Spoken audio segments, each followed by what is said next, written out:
अस्सलाम वालेकुम नाज़रीन, आज हम मौजूद हैं मकबरा जहांगीर में। मेरा तो ज़िंदगी का ये दूसरा टूर है। पहले बचपन में मैं यहाँ पर आया था स्कूल के साथ। आज हम सब कज़न्स यहाँ पर आए हैं। ये ईद का तीसरा दिन है। ये 23 मार्च है आज 2026। छोटी ईद का, ईद उल फितर का ये तीसरा दिन है और सब भाई हम मौजूद हैं यहाँ पर। हैदर भाई ने बहुत सारे फ़ज़ाइल बयान किए थे इसके मकबरा जहांगीर के एक एंटीक चीज़ है, नवादरात में है जी, तारीख़ी मंजर है यहाँ पर देखने को मिलेंगे। तो हैदर भाई से पूछते हैं, ये मस्जिद में हम खड़े हैं यहाँ पर। हैदर भाई क्या इंटीरियर है इस मस्जिद का और कब से ये बनी हुई है?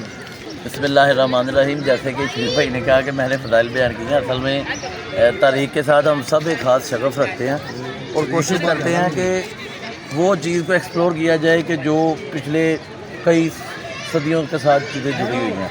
बिल्कुल। तो ये 1627 ईस्वी में ये मकबरा तमीर किया गया।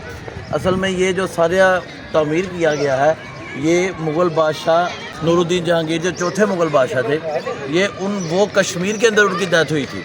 अच्छा। और जब उनको कश्मीर से यहाँ पे लाया गया तो उन्होंने अंदर वाला सारा हिस्सा निकाल के वहाँ पे उसका दफन कर दिया था। ठीक हो गया। लेकिन उनकी कोशिश ये थी कि उनको दिल्ली तक लेके जाएं। ठीक। जैसे कि उनके पिछले जो बादशाह थे, हुमायूं का मकबरा है दिल्ली में और उसके बाद अकबर का मकबरा जो है वो आगरा के अंदर है। तो इनका यही ख्वाहिश थी कि पाया तक दिल्ली था तो इसको भी दिल्ली के अंदर ही लेके जाएँ। लेकिन यहाँ तक आते आते हालात जो है वो काफ़ी ख़राब हो चुके थे, उनकी जो डेड बॉडी थी। उस वक्त कोई आबादी होगी इधर इर्द गिर्द, जैसे आप बता रहे हैं कि रास्ते में आए, उन्होंने देखा कि अब हमारा जो है वो आगे जाना नामुमकिन है, तो उस वक्त आबादी यहाँ से बिल्कुल करीब जो है वो अंदरून लाहौर है। और अंदरून लाहौर आपको पता है कि काफ़ी अर्सा पुराना, वो तो इससे भी कई सौ साल पुराना है। तो बिल्कुल उसके साथ रावी बहती थी। और वैसे भी जहांगीर के बारे में यह बताता चलूँ कि वो लाहौर का एक शायर था, दीवाना था। वो यहाँ पे आपको जैसे तरीके के अंदर पता है कि लाहौर की एक साइड जो है वो नीली बार कहलाती है और एक सांदल बार कहलाती है। तो ये तकरीबन हम सांदल बार में ये खड़े हैं। ठीक। तो सांदल बार के अंदर ये वो अक्सर शिकार खेलने यहाँ पे आया करता था। ठीक। इस वक्त इसको शादरा बोला जाता है। जी, ये इलाका शादरा है। बड़ी देर बाद ही इसका नाम शादरा पड़ गया था। लेकिन सांदल बार बहुत लंबी बार थी, यानी कि साहिवाल वाली बार जो है सारी नीली बार कहलाती है। लाहौर के इर्द गिर्द जो तरीक़ को जानने वाले हैं वो ये जानते हैं कि लाहौर के इर्द गिर्द बहुत सारी रावी के इर्द गिर्द जो है वो बड़ी दूर तक चरागाहें थी।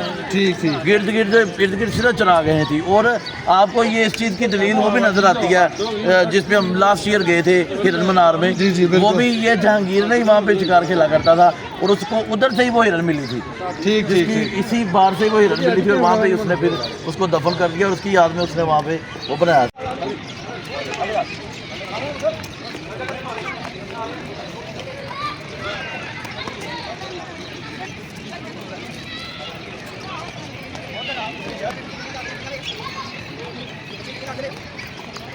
जी नाज़रीन, आप मेरे अकब में देख सकते हैं कि आपको कमरे नज़र आ रहे हैं और ये कमरे तकरीबन चारों तरफ मौजूद हैं। इन कमरों की तादाद तकरीबन 180 है, 180 कमरे हैं। और ये सराय थी। जब भी कोई मेहमान या कोई लोग यहाँ पर सैर के लिए आते थे तो वो इन कमरों में ठहरा करते थे। इन कमरों के सामने बरामदे हैं और हर कमरा जो है वो अलग से बना हुआ है। और ये तकरीबन इस अहाते के चारों तरफ कमरे जो है वो पाए जाते हैं और तकरीबन ये 180 कमरे हैं।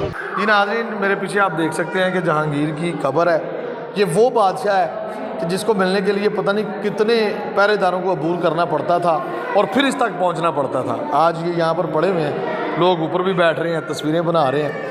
यानी कि बादशाही जो है वो सिर्फ परवरदिगार की है। तो हैदर भाई को मैं कहूँगा कि बताएं हमें, हैदर भाई उन पत्थरों के बारे में आप क्या कहेंगे जो कहा जाता है कि सिख यहाँ से उतार के ले गए, बड़े नवादिर पत्थर थे? जी, बिल्कुल। यहाँ पे सबसे महंगा सांगे मरवर लगा हुआ था जो रणजीत सिंह के दौर से पहले जो सिख हुक्मरान थे वो उतार के यहाँ से सारा, तो वो अमृतसर गोल्डन टेम्पल जिसको हरबिंदर साहब भी कहा जाता है वहाँ पे जाके उन्होंने लगा दिया। वो आज भी वहाँ पे लगे हुए हैं।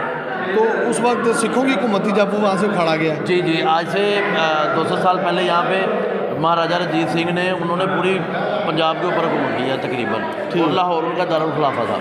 उस दौर के अंदर बादशाह मस्जिद को भी उन्होंने बड़ा नुकसान पहुँचाया और ये तो उनमें सले फहरिस्त है, इसका भी सारा उतार के ले गए थे। वो यहाँ पे बहुत महंगा पत्थर लगा हुआ था लेकिन अभी भी कोई कम नहीं है। लेकिन वो जो सबसे महंगी वाली चीज़ें थी वो सारी उखाड़ के यहाँ से ले गए थे। स्पेशल पत्थर जो था वो अब सिखों के पास? जी, वो हरबिंदर साहब में लगा हुआ है वहाँ पे अमृतसर में गोल्डन टेम्पल। जी नाज़रीन, आप देख सकते हैं ये जहांगीर की कब्र है। कहा जाता है कि ये इसके नीचे एक बेसमेंट है, उसके नीचे उसकी कब्र है। जहांगीर की। ये यहाँ पर आज एक कसीर तादाद में आवाम मौजूद है जो सैरगाह के लिए यहाँ पर आए हुए हैं।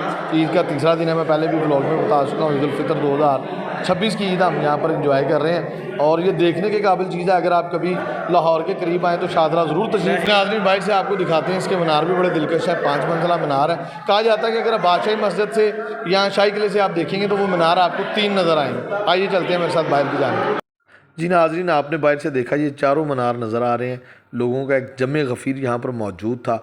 हमें बहुत मज़ा आया। आप भी कभी आएँ तो मकबरा जहांगीर की सैर के लिए ज़रूर आएँ। आपको हमारा ये व्लॉग कैसा लगा कमेंट सेक्शन में ज़रूर बताइएगा। और जहांगीर के बारे में आप क्या जानते हैं ये भी थोड़ा सा कमेंट सेक्शन में बता दीजिएगा। कैंटीन पे और हर तरफ आपको लोग ही लोग नज़र आएंगे। Thanks for watching.